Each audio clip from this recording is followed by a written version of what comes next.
Hello, you wonderful people, and welcome to another episode of Not Too Comic Book. This being a show, we're talking about TV shows that are adaptations of comic books. For today's episode, I'm going to talk about The Umbrella Academy Season 3, Episode 4. A lot of really interesting things went down in this episode, so let's break it down. So immediately pick up where the last episode left off. Well, in fact, we're actually kind of picking up where Season 2 left off in 1963 with Harlan and Sissy, moving. But sadly, they could never stay in one spot for too long because Harlan's powers. I mean, at one point, it seemed like his mom was settling down with someone, but then Harlan got bit by the rabbit and kind of exploded the rabbit, so that was pretty messed up. One thing after another, they would always have to move because Harlan's powers would kick in up until Sissy got sick and died. And in that moment, Harlan's powers activated. He kind of killed some of the people in the hospital and just kind of been coasting on his own ever since, sadly. Victor had no idea that this was happening because they were all under the impression that Victor took all of the power out of Harlan, but I guess Victor's power is so potent that a little bit latched on. Maybe that 1% was enough to sit there and... Because once again, I'd said, it seemed interesting because Harlan's power initially started off as just levitation, but I guess that was that small seed that was left, and over the decades, it just eventually grew and grew and grew into what it is now. So, it turns out that Harlan's power also makes him connected to all powered people. So, that's why he was able to find Victor, because the moment Victor, used his power to fight back against the Sparrow Academy, knocking them all back, that's when Harlan felt it, and that's when he set off on his mission. I mean, that was the very same episode, but he's been able to find powered people his entire life, which at first you're kind of like... Because I was thinking back at him, I was like, there's no way Harlan had anything to do with any of that. Jumping ahead, we end up finding out he has everything to do with it. In fact... he's the one that set everything in motion. He's kind of the reason why there's a grandfather paradox, because he ended up, back in 89, before they were born, he ended up killing all of them. Because at first I was like, oh my god, were they all in the hospital? But it's like, no, we know they all gave birth to different places around the world. So I guess because Harlan is connected to Victor, and that power translated around to everyone connected to Victor, which is so interesting. Why didn't it kill Ben? But it didn't kill Ben's mom, which is interesting. Why? Because at the very least, I guess, because Harlan had a connect, because Harlan, all of them were there with the exception of Ben. It makes you wonder, would it have applied if Ben was still around as his ghost form? But all of them were around Harlan when Vanya pulled the power out, so maybe that's the connection that was drawn upon, and because of that, it latched onto them, and so it ended up finding them. Which makes it interesting, because that means Harlan can be a superpowered killer. You would assume that means he can target superpowered people and kind of kill them from anywhere, considering he was in the hospital, but he was so consumed by rage, and that power is too much to control. Even Vanya, got swept up in it. But obviously, Victor, God, it's going to still take me a while to get used to that. I can do Elliot easily, because I've had time to, obviously quickly adjust to that, but the Vanya Victor thing is going to still throw me in, so I do apologize. I keep doing that, but Victor had such a hard time controlling that power too, but easily controls it now, and Harlan just never had anyone to really teach him how to use it, so... but I guess ultimately you could still say, this actually comes back to Victor, because Victor's the reason why the first apocalypse happened. Then Victor's also kind of responsible for the second apocalypse happening, and now, again, for the third apocalypse. And in fact, this is going to be... the biggest of the Big Bang, in fact, or the reverse Big Bang, as Five puts it, of the big of paradoxes and it's kind of on Victor, and it's like, wow, it's kind of sad. Well, I guess maybe that's also another thing too. Harlan lost his mom that day, so he ended up inadvertently killing other moms. So makes you wonder, was it just the 6 of them that were their parents that were affected, Once again, why not Ben's? But like, was Ben just lucky? And once again, the number was a lot higher. So were those other mothers killed as well, and just were those 16 only ones left? I don't know what to fully make of that. So that was an interesting development and reveal. Like I said, some part of my brain was wondering, like, could Harlan have done it, going around with his powers, killing the other people? I'm like, why would he though? But it seems like it was completely another accident. It seems like so. How that plays out is definitely going to be interesting, considering, like, right. So picking up in the other avenue, other lanes of the situation is that Luther's trying to protect Sloane from the rest of his siblings, because it's like, cool, she wakes up, figures she wasn't going to be too happy about seeing her dead brother and sister, and she thinks Luther tricked her, but Luther's like, no, it didn't go down like that, and Allison is using her rumor powers to try and force an answer out of her, to the point it's making her nose bleed, and just, she's, like, it's getting bad, because initially Sloane was like resisting it, but then she kind of gave in and be like, we don't have the briefcase. Because for Allison, we've seen it more and more that because Allison's power comes with that a very addictive aspect to it, but it's not even addiction that's driving it now, it's just pure rage, it's hopelessness, because she's so desperate to get back, fix things so she could get back to her daughter, that's driving her, to the point she tried to rumor herself, and I was like, wait, will that work? Because she's like, I heard a rumor that you were happy, but it didn't work. And the moment she picked up the glass, I got nervous. I was like, please don't tell me you're going to start cutting yourself. But she cut her hair. It's like, right. Victor got a fresh start cutting his hair, so maybe Allison was feeling like maybe this could be the start for that too. And it's sad because everyone's got their own thing going on, that they're not there for each other when the time comes. So Allison wants to, kind of talk things out with Victor, but Victor's trying to handle the whole Harlan thing, because Victor feels responsible, because everything Harlan went through is because of that. It's like, I thought you were going to be better off if I was further away, but I should have stayed, because then maybe Victor could have found out, like, oh, you have these powers, and maybe I could have saved you, especially from the complicated... I mean, Victor had a complicated childhood as well as the rest of his siblings, and now Harlan kind of had a very, very hard childhood as well, but at the very least, Victor still had... Yeah, it was rough in its own right, but at the very least, Victor wasn't alone. Harlan was, because no one else had powers. Not like Harlan or Sissy were even aware of Reginald's existence at the time, so they had no one to turn to when it came to all of this, because the Umbrella Academy wasn't going to be born for many, many, many, many more decades. So that's the kind of complicated rub of it all. I thought it was really interesting, too, the whole thing between Luther and Sloane.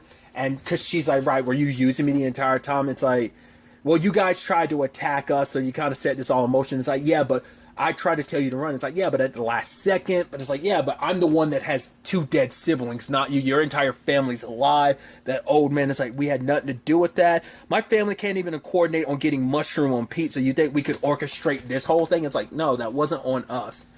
So he was able to convince Sloane that what's between them is real, because Luther's like, outside of my family, I have no one, and he's like, I would do anything to protect my family except betray you, because what we have is real. It's the first, because truth be told, it's the only other romance he ever had in his life was inside the family. It was him always being madly in love with Allison ever since they were kids. So there's that element to it. And I love Sloane's like, all right, I got to go. He's like, you can't go. She's like, I can't let you go. And she's like, I can't let you go either. He's like, no, I literally can't let you go. You're a hostage. She's like, yeah, that's right. Forgot. So it was like, what do? We have no choice but to keep going until we kill each other. But they come up with a plan. Sloane goes back with Jamie and Alfonso's body, and it'll be seen as kind of a sort of a peace offering. That way we can stop all the violence. Just confirm that Harlan has nothing to do with this, when in actuality he kind of is, because he is technically one of them, because Victor gave him his powers all those years ago, so it's kind of that complicated thing. Plus, Diego's like, right, he saved our life. Like, they were going to kill us, and it's like, truth be told, they were. Like, it was in self-defense, because the rest of your siblings wouldn't have stopped. They would have tried. Like, she wouldn't have been able to convince her siblings to stop, because Ben, in fact, was really, like, aiming to kill the rest of them. So it's just kind of, well, and Allison walks away because she's just kind of like, right, you do whatever you want to, Luther. I got more pressing matters to deal with. And, you know, and I'm sure Luther never thought him and Allison would be on such different sides. Because the ones who are trying to be the mediators of this situation, because Klaus is off doing his own thing with Stan, which we'll get to later. But it's like Luther and Victor are the kind of the mediators to this whole situation. Victor, from the very beginning, didn't want things to escalate to this. Luther has even more reason not to let things escalate to this because he cares about Sloane and he wants the rest of her family to be okay. He wants everything to be okay, but might not have a choice in the matter because Ben and Faye are having their fallout and we found out some interesting information. I was under the impression like, okay, so Ben lost the fight. Like, he challenged Marcus and lost, and maybe that's why he got the scar and his try to grab for number one. In fact, he was number one, but he got demoted, and Marcus got promoted to number one. I was like, wait, it works like that? I didn't know you could get promoted and demoted. Like, that was never really covered. That was never covered in the original series because the numbers they are just the numbers they've been their entire lives. It was never a promotion or demotion thing. But I guess it's like, once again, I guess it's proof that despite his coldness, Reginald in the original timeline had some heart to him. But this one was just super like, no, let's be proficient about it. Oh, you fell in any shape or form, refusing to accept failure. It's like, oh, you could lose your ranking. So I'm assuming that failure is why he has a scar on his face. Maybe the situation that might have typically killed him in the previous timeline only scarred him this time. Because I actually don't remember the ins and outs. So I don't think they never specify what the operation was that Ben died on. You got, obviously last season you kind of got the aftermath of it, and they talk a little bit about it, but I don't think they ever really went into detail about it. I don't think so, not to my recollection. Either way, that was some really interesting information to find out. But Ben is kind of calling out Faye, saying that she's a terrible number 2. And so he's going to come up with a plan. They go talk to their father, who does seem disheartened. He does seem disheartened, but he's also like, oh, it's such a shame. It's like, well, that's less of them to kind of dope you up. Which I even love Klaus brought that up to Diego. Diego's like, why didn't we ever think about doing that? Once again, just kind of shows how you're better. I think, despite your issues, it shows you're kind of better than your alternate timeline counterparts. Your fellow counterpart siblings. But nevertheless, we never found out what it was, but Reginald did give them a option. He's like, well, I can help you do something to get back at them, like how you can turn this to your favor. We don't know what that was exactly because we cut away, but I'm curious. It's interesting to know. I guess Reginald's probably hopeful that if he does this, maybe he can kind of break free from the Sparrow Academy and not have all of them there. I mean, granted, it's a lot less numbers. It's only 3, 4 because Sloane is still alive. So what he plans on doing, it's going to be interesting because it seems like he's going to try and take advantage of this, probably using what Klaus had suggested to him, and he's going to try and get power back over the Sparrow Academy. We'll see how that goes with Ben being the ambitious person that he is now. Twisted and ambitious at that. So there's that lane of things, which the deal did go down, but the problem is Ben doesn't just want the dead bodies of their siblings and Sloane back. Now he wants Harlan. It's like, right, this person has nothing to do with it. Bring the old man to us, and it'll be all kosher. So it's like, right, what do you do? Because if you hand Harlan over, they are going to kill him. But if they don't, Harlan could end up killing them, and that can make matters worse. But also, like, Luther's not going to want them to do that because Victor's not going to want them to do that. So that's going to be extremely complicated on what to do going forward. And if Victor lets the information come out that Harlan's responsible for their mothers getting killed, then they'll probably all vote to be like, no, like Harlan's got to go. But once again, Victor feels personally responsible because Victor set this all in motion. Then you have Diego and Allison hanging out. Him talking about how Allison's a lot more fun now because she's always been the more, once again, calm and collected one, at least on the umbrella curve, as he says. But because the PTSD that Allison has, she kind of talks about it a little bit. Because we got a little peek at that like an episode or two ago, where she was at the bar with Victor, or at that place with Victor, waiting for Marcus, and she kind of got a little traumatized, thinking it was like that shop, that restaurant person, cashier, whatever, yelling at her like, "Oh, we don't serve your kind around here," because she lived in that for so long, like. She had she's like, I don't even think the rest of our siblings really understand how rough that was for me. Because none of them else really had to deal with that. We don't know if Diego had to deal with that, because the others can blend in just despite being... Klaus had his issues, but... getting called queer and punched, that was about it.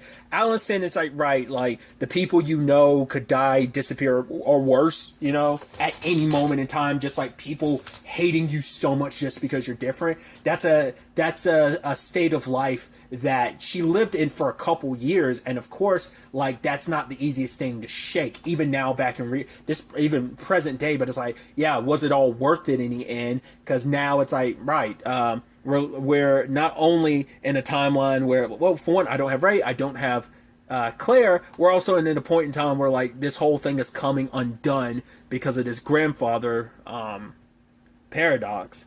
So Diego kind of helps her get an outlet, because she's just so angry and hopeless right now that he's giving her an outlet. They go to a bar, which is kind of like it has like a Confederate flag. So it's like, you know what time it is. It's like, right, this is that bar. They're not going to let us drink in here, but we should go in there, get a drink, and just kind of let, like, the moment they start some shit, you know, fuck around and find out type of business. So, looking for a fight. Because even Diego was like, yeah, that's how it was therapeutic for him. He's like, oh, they should call me Dr. Fuego. Like, no one calls you that. He's like, should be, it's cool as shit. You'd almost think, like, well, to be fair, he was in a medical facility, after, like, with the whole, like, trying to save John F. Kennedy, because he was about to get assassinated, right? So he probably does have some words of wisdom on a psychological standpoint to some extent. I mean, to be fair, he was BSing his way through that just so he can get out, but yeah, that having something to punch is very therapeutic. So in the end, Diego wants to do the same thing for his sister, kind of helping her alleviate some of the pain and anger she's got right now. I'm sure that's a temporary solution to it's not a permanent fix. So that could be, because I think that Allison's circumstances are going to get worse and worse as the season goes on, because a lot of her decision making probably shouldn't be counted on right now, just because she's, once again, not in the right headspace. Speaking of Diego and all that, he does send Stan off of Klaus, and now Klaus has to babysit, which I love that it's like, right, his kid is a lot like him, but he's also a lot like Klaus. They have to basically clean up a whole bunch of stuff, and, you know, you have Klaus, like, psychoanalyzing himself, but it turns out Stan went through a lot of therapy, too, so now it's like, right, a lot of his issues, it seems like Klaus has them, too, the whole acting out, doing terrible things. I even love that, like, Stan's stealing all this stuff, and Klaus sits up and is like, put it back. He's like, okay, fine, you caught me. He's like, all of it. He's like, can I keep some? He's like, all right, you can keep the panties. It's like, yeah. They're too similar to, like, they really, because he's like, you're supposed to be the fun uncle. He's like, yeah, I know I'm supposed to, because Klaus saw this as an opportunity. This new timeline gave him a chance, because their dad's dead in the other one, but with everything that they've been through, this new timeline is giving him an opportunity that maybe he can make peace with his dad. He can have a decent enough relationship. That previous episode with him and Reginald kind of talked and hit it off a tiny bit. Like I said, I figured that would meant the world to Klaus, and that just might be, that's kind of like, right, their father's opened the doorway, and Klaus wants to take that opportunity. But they end up coming across like a white buffalo room. They go in, and he starts thinking about, like, right, his father's room. So you're like, right, whose room is this? Is this like Reginald's room, or is this someone connected to Reginald's room? Like, what's going on here because of the white buffalo thing? And Stan fucks around, and like he had the harpoon gun. I knew he was gonna fire it. I didn't expect it to go through Klaus's chest. I was like, oh shit! I thought like maybe you shoot him in the leg or something, and just accidentally. But no, you accidentally killed him. Which the question then becomes: is Stan gonna tell the truth, Or is he going to kind of lie and be like, he's so scared of what Diego's going to do? Because it's like, well, you did just kill your uncle, your dad's brother. It's like you and your dad already have issues, and now he finds out you killed his brother, and that's going to be an issue. Because it's like, yeah, because probably in Stan's mind, it's like, right, dad loves his brother more than he loves me, so we'll see how that plays out, because he could end up blaming the Sparrows and Diego, or maybe he doesn't. Maybe Diego assumes it was the Sparrows and Stan never corrects him, and it sends him down a warpath. So that's a potentiality. But the question then becomes, well, Klaus is dying, if not full on dead right now. So what happens to the person who can communicate with the dead when they die? What does that turn into? Because it seemed like it was like upper chest, if not through the heart, seemed pretty damn close. Not unless they'll be able to help with. I don't know. I didn't expect that. That's gonna be interesting to see how the hell that plays out. So there's that situation. Then we check in with Five and Lila at the commission, which is pretty much run down. And it does answer the question I had. Once again, it probably got answered in season 1, but they didn't bring it up in season 2, so I didn't remember. But the commission is like the vanishing point from DC's Legends of Tomorrow. It exists outside of space and time. So it's like, right, something that should only be affecting the timelines. Why is it affecting a place outside of space and time? Because what this thing is, it's all consuming. It's hitting the entire universe. So they're going to try and find some answers, but the only thing left is a recording left by Herb. It was the last thing he put in before. Because the commission did try everything when shit started hitting the fan with the grandfather paradox, but things are much worse than they thought. Because, like I said, I don't think that this goes beyond just a grandfather paradox. This is the Big Bang in reverse, as like I brought up earlier, Five said. Or as Lila gave the example of, it was like a prolapse anus or something. And he was like, I don't know why he's like, that's a weird analogy, but okay. I also love the whole like, okay, bye, see you later, miss you. I was like, that's weird. Why you have to be such a weirdo, Lila? I love that. But they're also looking for the founder, and I was like, that's okay. So who's the founder?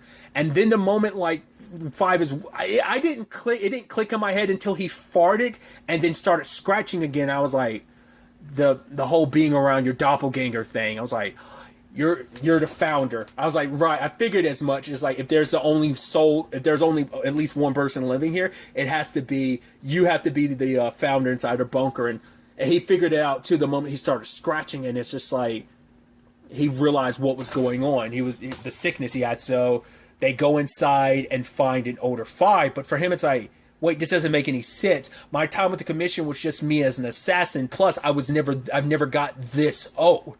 The furthest that he got was like 58. So this is him much older. So it's like, how's that possible? He's like, I don't have any memories of this. So that must mean in some shape or form, maybe in the original timeline, after everything was all said and done, maybe in the original timeline when the apocalypse happened, when Vanya ended up destroying the world, maybe he eventually continued with the commission and eventually time traveled back in time to start the commission just so that, the timeline could be preserved. Maybe that's the only way I could see this version of him existing. So isn't he himself a paradox? Because he built this specific room to make it so that paradoxes can exist. Because the moment he came in, he stopped itching. He thought, I noticed that too. He had stopped scratching and he turned to the door. He was almost like, what? Because that place stops the effects of paradoxes. So it's the one place in the universe that would be unaffected. But I guess eventually this all-consuming paradox would eventually consume all of them. So, and even showing off like Five has a missing arm. So it's like, right. So I guess he has that to look forward to in his future. Because I guess this Five, because it's like, no, because they all of their parents died. So he has to be a Five from a different timeline. Because the place exists outside of time, so he's always been there dishing out orders, which I think is ironic, because I guess the handler never knew that she was dealing with.